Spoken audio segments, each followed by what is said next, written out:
This is an epic tale about a baby dragon that was born into the world without the protection of Petardia, due to thieving cunts that betrayed your glorious lord. They stole little Aboubakar from our baby sanctuary and hid him in a dark and terrible cave. But they didn't expect him to be born this quickly. He came to life all alone and afraid in the darkness, but the mystical power of Kevin Spacey gave him signs with which he was able to navigate the cave. His mother went searching for him and she could smell the egg, because it came out of her vagina, so it's only logical, but unfortunately she was murdered very close to little Aboubakar. The murderer was the Black Knight, the dragon slayer who patiently waited in an ambush to stab the baby dragon the same way he stabbed his mother. But Aboubakar was not a stupid cunt like his mother. He escaped the deadly sword of the Black Knight and saw the light of day. Shortly after exiting the cave, he saw a strange creature that offered him a red substance that smelled very good. Being a naive baby dragon, he accepted this offer and ate the food that was given to him. It tasted very good, and Aboubakar wanted more.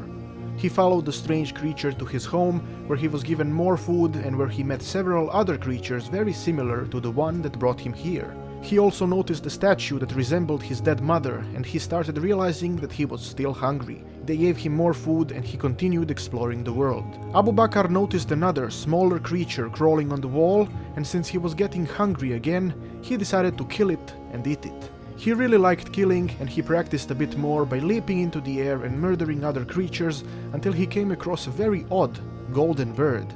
He leaped towards it and kept biting until the creature was dead. Upon eating it, Aboubakar felt something very tingly in his asshole and he shoved his head up his ass to inspect the situation. He passed out because of the smell, but when he woke up he noticed that he was bigger, stronger, and he could fly better than before. He overestimated his abilities and spent 20 fucking minutes trying to jump over these few fucking platforms, but he eventually managed to do it. He continued his journey and came across a very curious red creature. Once he brutally murdered it, he was able to breathe fire. This didn't weird him out. Deep down, he knew that this is something he could do. Excited but not surprised with his newly found ability, Aboubakar continued traversing the lands and murdering everything that he saw move in front of him. He noticed yet another curious red creature. This one was a bit different from the one before. As it seared in flames, it shrieked sounds of nightmares that you can't hear because the sound design of this game is fucking terrible and you don't need to endure the agony. As he ate the scorched corpse of this creature, he felt his strength increase, and then he returned back to the village of his new friends. He followed the friend that helped him to a dark cave and saw a green dragon egg hidden behind a large door. This green baby dragon was a mystery even to the gods of Petardia, but Aboubakar knew he had to save him. On his journey to save the little egg, he murdered many different beasts and gained even more power than before. He finally reached the egg and lowered the door. His friends took the egg and brought it to the Temple of Burning Eggs. The joy didn't last long because a rival tribe attacked his friends and he had to help them because they helped him. He needed to do this because he is not a baby dragon anymore. He is a fucking dragon that breathes fire and eats the corpses of his enemies. He laid waste on every single orange motherfucker that came in his way. As he wreaked havoc to once peaceful lands, he stumbled across another red creature that gave him more strength, and he yet again shoved his head very deep into his ass. He woke up to be bigger and stronger than before. His might grew beyond anything he could ever imagine, and he continued killing and eating all of the orange cunts that opposed him and his friends. The leader of the orange cunts stepped forth to fight Aboubakar, and what a glorious fight it was! They stood no chance against the mighty dragon of Petardia. He murdered their leader and everyone in close vicinity with immense satisfaction. As he ran back towards the village, he encountered the Black Knight, who was still too strong, and Aboubakar had to flee. He fled towards the cave in which they found the little green dragon egg and patiently waited as his friends raised the door, but the Black Knight was too fast, and the friend that helped him decided to go beyond the door and fend off the deadly swordsman. Unfortunately, the Black Knight was too strong, and he murdered Aboubakar's friend.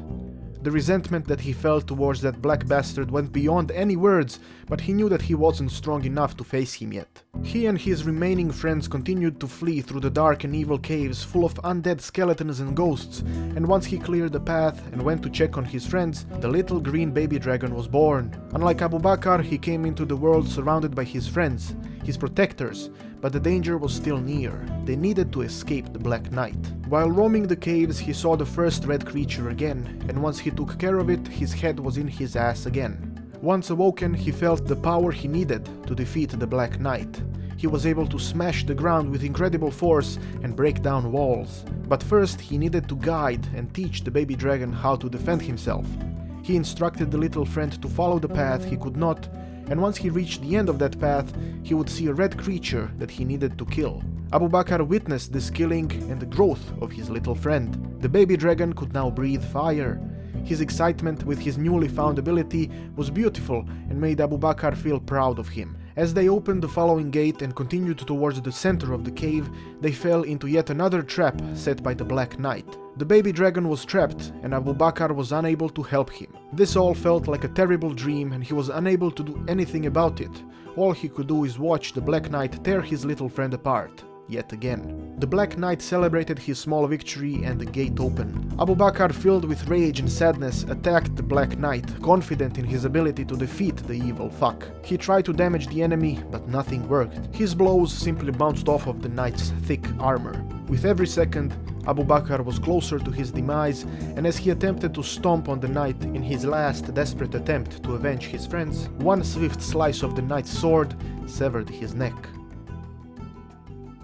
The knight was victorious, and as celebration he decided to viciously hump the wall.